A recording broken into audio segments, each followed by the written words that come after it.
ఓం నమ శివాయ. ఓం శ్రీ గురుభ్యో నమః. ఓం శ్రీ మాత్రే నమః. అందరికీ నమస్కారం అండి. ప్రతిరోజు రాశి ఫలాలు తెలుసుకోవడానికి ప్లీజ్ మన ఛానల్ని సబ్స్క్రైబ్ చేయండి. అలాగే వీడియోని తప్పకుండా లైక్ చేసి మన ఛానల్కి మీ వంతు సపోర్ట్ ఇవ్వండి. గోచార్య రీత్యా వృశ్చిక రాశి వారు ఎటువంటి శుభ అశుభ ఫలితాలు పొందుతారో తెలుసుకోవాలంటే ఈ వీడియోని స్కిప్ చేయకుండా చివరి వరకు చూడండి. వృశ్చిక రాశి వారికి ఈ రోజున చాలా అద్భుతంగా కలిసి వస్తుంది. దాదాపుగా అనుకూలమైన ఫలితాలనే పొందుతారు. ఈ రోజున కాలం మీకు చక్కగా అనుకూలిస్తుంది. మీ ప్లానింగ్స్ అన్నీ సజావుగా సాగుతాయి.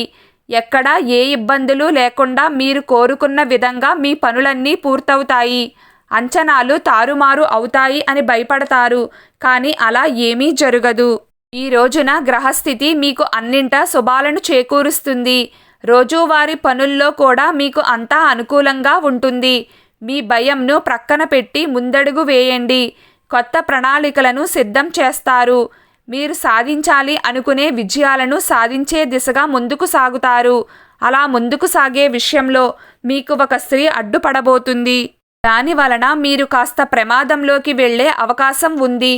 అందువల్ల మీరు ఏ స్త్రీ ఎవరో గుర్తించి దరిచేరనివ్వకుండా చూసుకున్నట్లయితే మీ పనిలో విజయం ఖచ్చితంగా కలుగుతుంది. ఆ స్త్రీ వల్లే మీకు శత్రు భయం ఉండవచ్చు. అందువల్ల మీరు చాలా జాగ్రత్తగా ఉండాలి. నరదృష్టి ప్రభావం కూడా మీపై చాలా ఎక్కువగా ఉంటుంది. ఈ దృష్టి దోషాల నుండి, మీ శత్రువుల నుండి బయటపడాలి అంటే మీరు ఈ రోజున శని భగవానుని శ్లోకాలు కానీ, ధైర్యం కోసం హనుమాన్ చాలీసాను కానీ పారాయణం చేయండి. విద్యార్థులు ఈ సమయంలో కాస్త శ్రద్ధ పెట్టి చదవాలి. దీనివల్ల అన్నింటా విజయాలను పొందుతారు.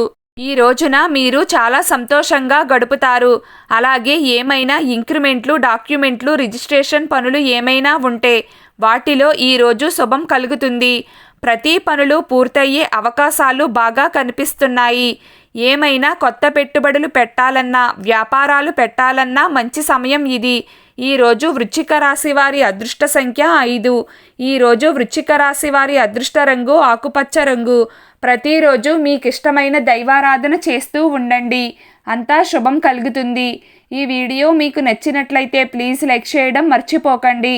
అలాగే ప్రతిరోజు రాశి ఫలాలు తెలుసుకోవడానికి మన ఛానల్ని సబ్స్క్రైబ్ చేయండి. నమస్కారం.